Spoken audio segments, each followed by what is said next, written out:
Bon, aujourd'hui je vais vous parler de Ludovic Janvier. Plus exactement, je vais vous lire un texte de Ludovic Janvier, poète et écrivain, mort il y a quelques jours, dans une certaine indifférence, à tout le moins des médias et plus généralement dans l'ignorance de beaucoup. J'ai publié il y a quelques jours un texte au sujet de Ludovic Janvier et j'ai également traduit un de ses poèmes.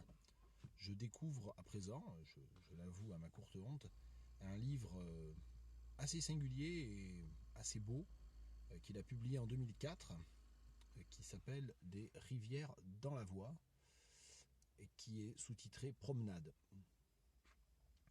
Il s'agit d'une série de textes autour de rivières, fleuves de France et autour des noms des rivières, dans une perspective qui n'est pas, qui est difficile en fait à, comment dire, qui est difficile à ramener à d'autres auteurs ou à d'autres ouvrages. Euh, il y a un côté Saint-Gria, il y a un côté Ponge, il se réclame à plusieurs reprises de Stevenson, du Stevenson voyageur, et ça dépasse de loin la synthèse de tout cela. Le texte que je vais vous lire est un texte tiré du chapitre, attendez que je vérifie, du chapitre consacré à la Loire en fait. Moi je suis à Tours, donc sans originalité, j'ai choisi un des textes sur la Loire, le chapitre 6 qui s'appelle Au clair de Loire. Et que donc voici. Comment séparer la Loire de son nom, le pays de sa parole? Couze, Rhône, Seine, Uvonne, Andelle, encore que. Yonne et même Truyère. On peut les distinguer et les dégager de leur écho.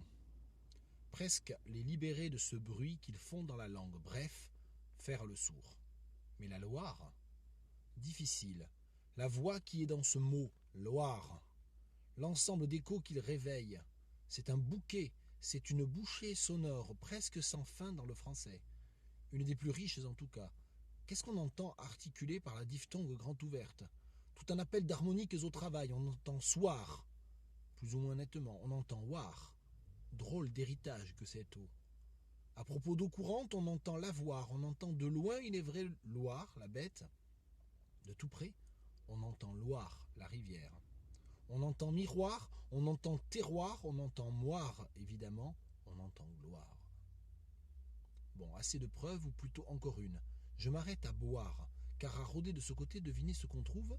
On nomme boire, en Pays de Loire, les eaux dormantes formant piège où les nageurs, s'il y en a, et les barques courent le risque de s'engloutir attirés par le faux calme.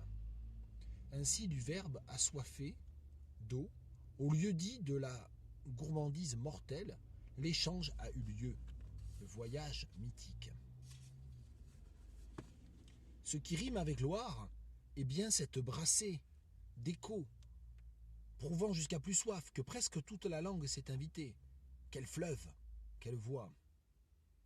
Au point que pour penser près de l'eau ou face à elle, il faut penser contre son cours, se déprendre à chaque instant, s'arracher d'elle à chaque regard à rebours sur place, anabase en force, revenir à soi pour ne pas descendre et couler, bref, penser contre soi, contre la pente en soi, contre l'eau en soi, vouloir amont. Par exemple, il est connu que pour nager la Loire, il vaut bien mieux la remonter, même d'un peu, avec beaucoup d'efforts, au risque de surplace et de ridicule. Il n'y a qu'elle à ce point-là pour tirer l'eau comme un drap continu sous les pieds des nageurs. On fait les gros yeux, on brasse comme un perdu. Tes jambes, serre-toi de tes jambes et du calme, respire, n'oublie pas de respirer. On serait mieux à lire Nietzsche ou Tanizaki. On a l'air de se noyer. C'est pour ne pas se noyer. Si vous cédez à la Loire, elle vous mène n'importe où. Au sable, aux aulnes, aux branches, aux piles des ponts, vous cogner, vous étourdir, les fameux tourbillons. Vous abolir, vous fondre à son discours imprévisible et tout en muscles.